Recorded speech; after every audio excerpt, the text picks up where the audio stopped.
What's up? It's Marco, Sage of Soccer, and today I'm going to talk about Alejandro Zendejas. He's recently been deemed eligible to play for the U.S. men's national team after a whole incident with the Mexican national team involving documents, like forged things. Like, it's a whole crazy story. You should look it up if you haven't heard it.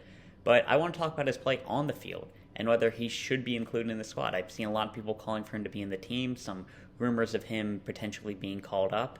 And I want to talk about his play because I haven't seen many Liga MX games. It's not something I watch regularly, and I haven't seen a full game of his play. But looking up highlights of him, seeing him on the field, I'll just be honest, I really don't see the argument for bringing him into the team.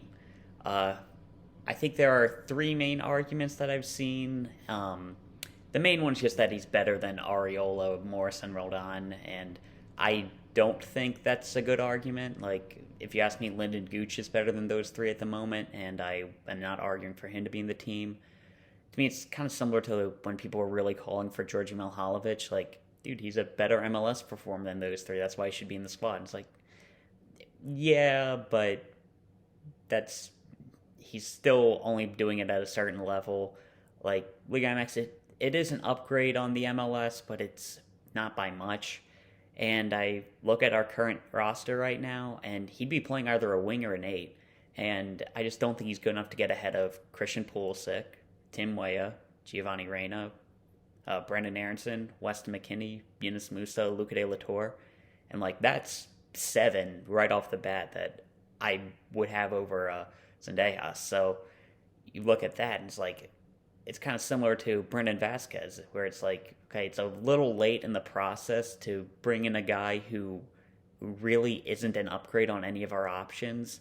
Like, in that last spot, I'd probably have Malik Tillman over him, which I think Tillman's kind of like a similar, like, probably won't affect the team much, but we've seen him have some good moments in Champions League qualification. He has been starting in the Champions League, and he's got a ton more potential than Zendejas, who's not an old player by any means. He's in the same age group as Christian Pulisic, which does bring us to the next point. Apparently, Pulisic wants him on the roster, which, guys, that's just a rumor, and even if it wasn't a rumor, I don't think that's how we should be deciding whether players stay on the team.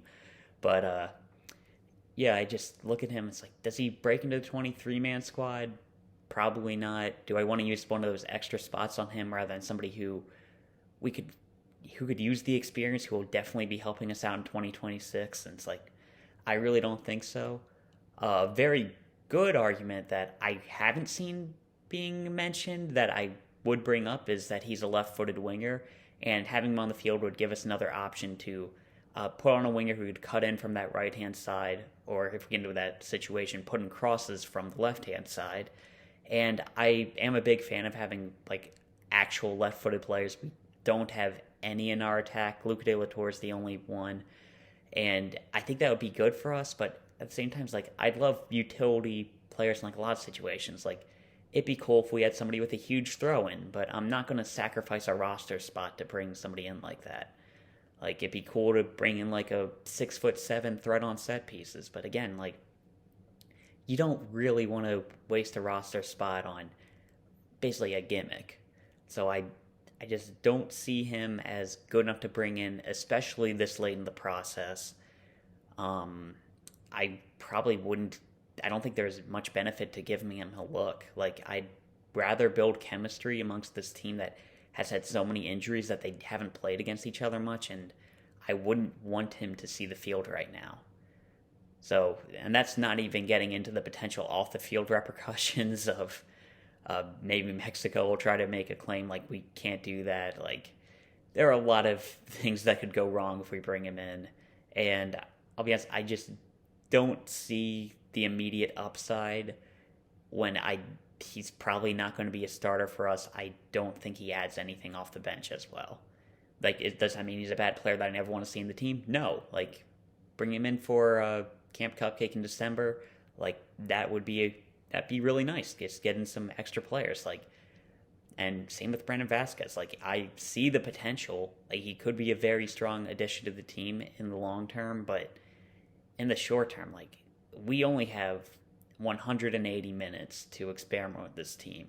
And I would rather just get some chemistry down, make sure we're all playing with each other, than try another piece that probably won't help us out. So yeah, that's my opinion. Alejandro Zendejas, it'd be really nice to bring him into the American fold, but guys, the World Cup's right around the corner. I don't think it'd be worth it to bring him in. Yeah, that's my thoughts on it. That's all I'll talk about right now. See ya.